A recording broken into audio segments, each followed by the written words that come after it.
지금 사전투표율 1시 사전투표율이 나왔는데요. 네. 지금 첫날 사전투표율 오후 1시 기준으로 10.51%. 10.5%가 나왔습니다. 상당히 높은데요. 아침부터 역대 최고 투표율을 찍고 있어요. 지금 인천공항으로 출국하시는 분들도 사전투표 하고 간다고 줄을 길게 서 있는 모습도 보이고 지금 이재명 후보는 신촌에서 김문수 후보는 이재명 후보의 지역구인 인천 계양에서 이준석 후보는 자신의 지역구인 동탄에서 권영국 후보는 여수에서 사전투표를 했습니다. 나름 의미가 좀 있을 것 같아요. 어떻게 보세요? 의미 부여하죠. 김문수 후보 같은 경우에는 이재명 후보의 지역구잖아요. 그래서 인천 상륙 작전을 통해서 역전승을 이뤄내겠다라는 강한 의지를 표명한 것으로 보여지고 보통 다 그냥 지역구에서 해요.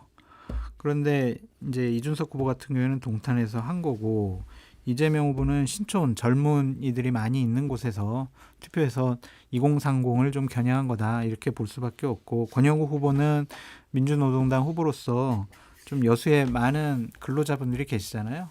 그분들의 편을 쓰겠다, 대변하겠다 이런 또 의지의 표현을 한 거죠. 다 나름대로 이거 실무진들이요. 사전투표 어디서 할까 막 고민할 때 어마어마하게 정말 고민도 많이 하고 논의도 많이 해요. 이게 단순히 우리는 저기서 투표하는구나 이렇게 생각하지만 의미 부여도 해야 돼가지고 참 각 후보 진영에서는 골치 아프게 골랐다 그렇게 말씀드려요.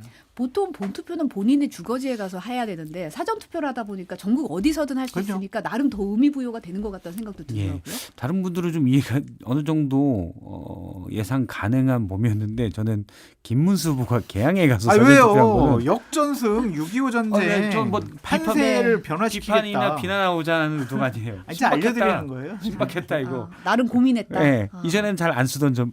다른 후보의 지역구에 가서 사전투표를 한다는 것은 이전에 없었던 수다라고 봅니다. 보법이 다르다. 네. 네. 근데 이제 김문수 후보가 어제 창원유서에서 사전투표에 부정이 있다고 생각하면 바로 신고하세요. 적발하면 완전히 판을 뒤집을 수 있습니다. 이런 얘기를 했어요. 이게 무슨 의미인가요? 그러니까 부정선거와 관련된 얘기를 하는 거잖아요.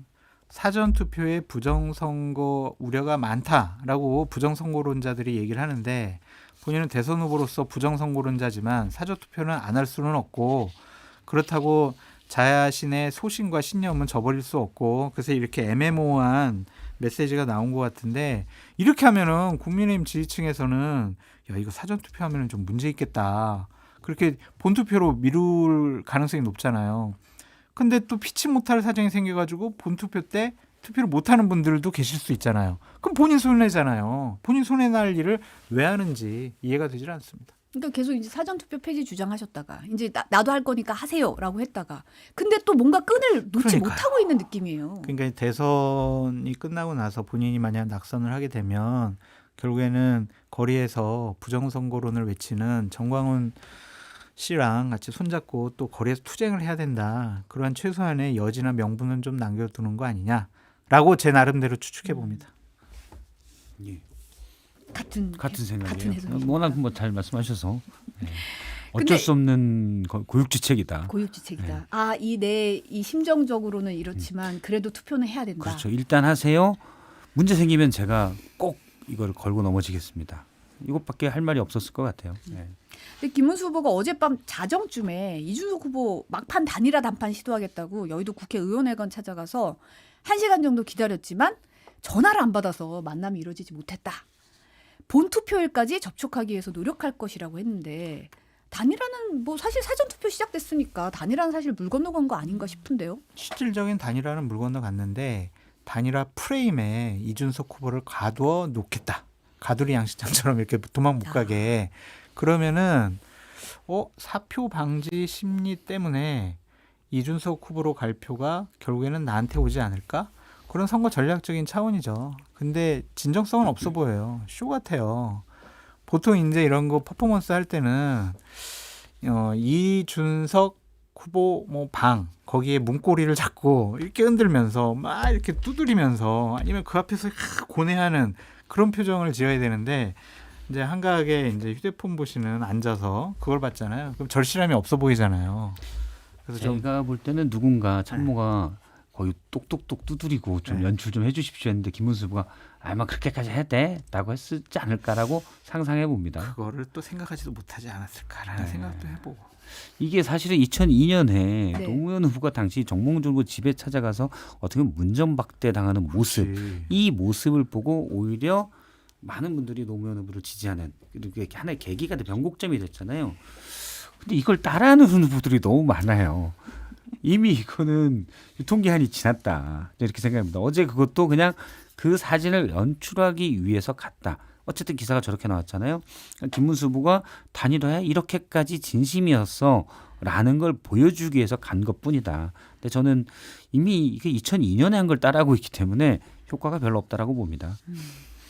지금 홍준표 전 대구시장이 하와이에 계신데 바쁘세요. SNS로 국민의힘을 향해서 내 탓하지 마라. 이준석 탓도 하지 마라. 그거 니들이 선택한 탓이다. 맞는 말. 니들의 자업자득이다. 누굴 탓하지 말고 다가올 빙하기에 대비해라. 이번에는 살아남기 어려울 것이다. 이런 얘기를 했는데 저주네요, 저주 완전. 예언입니까? 저주인가요? 망해라 막 그런 것 같은데 저도 이렇게 될 가능성이 높아 보여요.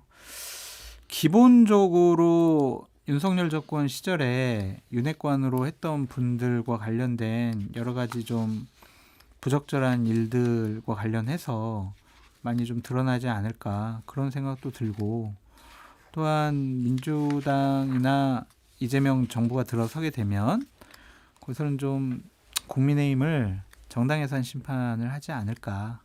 그 테두리 안에 가둬놓는 것도 상당히 효과적인 거죠. 계속 공격할 수 있잖아요. 쟤네들 봐라. 그냥 불법 비상계엄에 동조한 사람들이다. 내란에 동조한 세력들이다. 그리고 자신의 대통령 후보 선출 과정을 봐라. 정당은 민주적으로 운영돼야 되는데 소수의 사람들이 모여서 비민주적으로 저렇게 정당을 운영하고 있다. 이거는 정당 해산 사유다. 이렇게 딱 가둬놓으면은요. 내년에 있을 지방선거 때까지 정말 공격하기 쉽잖아요. 저 정당은 국민 여러분 선택하시면 안 돼요. 거기에 가둬놓을 수 있기 때문에 상당히 대외적인 압박이 심해서 정당 자체가 제대로 존속할 수 있을까 그런 생각도 들고 또 몇몇 의원분들은 나는 여당이 내 체질이야. 난 좀 민주당으로 가야 될 것 같아. 뭐 그렇게 생각하는 분들도 계실 수도 있을 것 같고 그래서 당 자체가 상당히 어려움에 처할 수밖에 없지 않을까라고 예상해 봅니다. 근데 저는 유엔정당 심판 같은 방식으로의 국민의힘을 압박하는 거는 옳지 못하다. 또 적절하지도 못하다라고 생각을 합니다. 그러면 이제 민주당에 대해서 호감을 갖지 않는 분들도 많아요. 이분들이 결집하고 이재명 후보가 이미 얘기했지만 비상경제 TF를 가동하겠다. 경제가 위기다라고 하는데 저 문제 때문에 국론 분열이 생깁니다. 그러면은 내년 지방선거 그리고 2028년 총선을 통해서 민주적이지 않은 국민의힘 행태 이런 것들을 유권자들이 심판하게끔 해야지 이거를 뭐 법무부 장관이 청구해서 위원장당 심판으로 간다? 저는 옳지 못하다고 보고 그러니까 적절한 유효적인 방법도 아니라고 보고 예를 들어서 뭐 통진당이 이렇게 계산됐지만 그것도 옳지 못하다고 생각을 하거든요.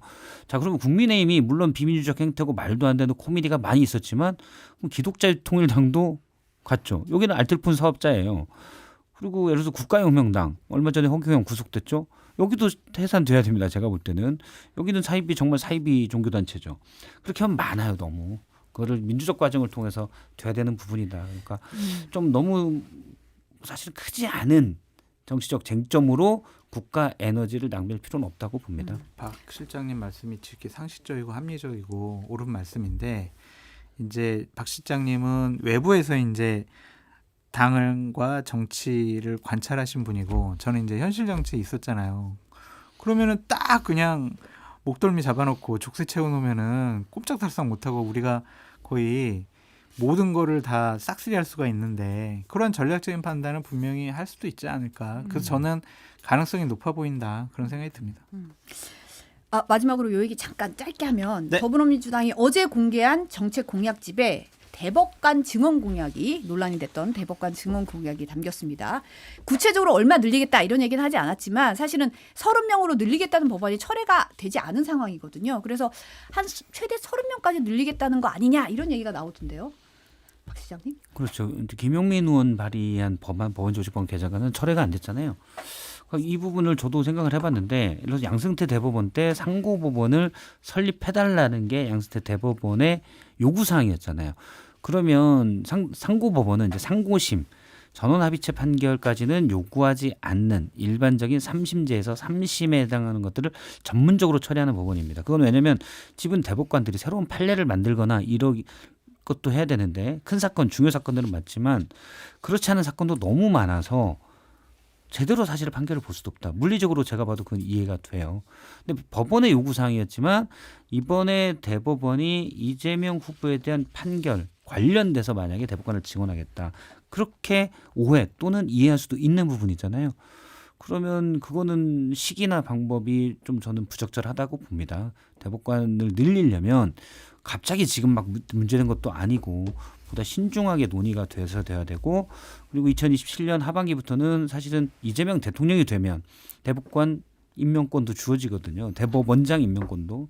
조희대 대법원장 임기가 끝나기 때문에 그런 부분에 대해서 우려하는 분들도 많아요. 그래서 그러면 임기 끝날 뒤쯤에 한다든지 차라리 그런 법 시행을 그런 식으로도 충분히 뭐 얘기할 수 있지 않나. 그리고 그런 안을 짠다면 사실은 법원 내부에서도 요구했던 바니까 법원 내부 의견을 좀 가져와라 라고 얘기하는 게 맞다고 봅니다. 제도를 바꾸는 거잖아요. 시스템의 변경이 있는 거잖아요. 그거를 국회에서 우리가 많은 의석수를 갖고 있고 대통령 선거에서 이겼으니까 민주적인 정당성을 갖고 있어. 그래서 우리 마음대로 할 거야. 그렇게 하지는 않았으면 좋겠습니다.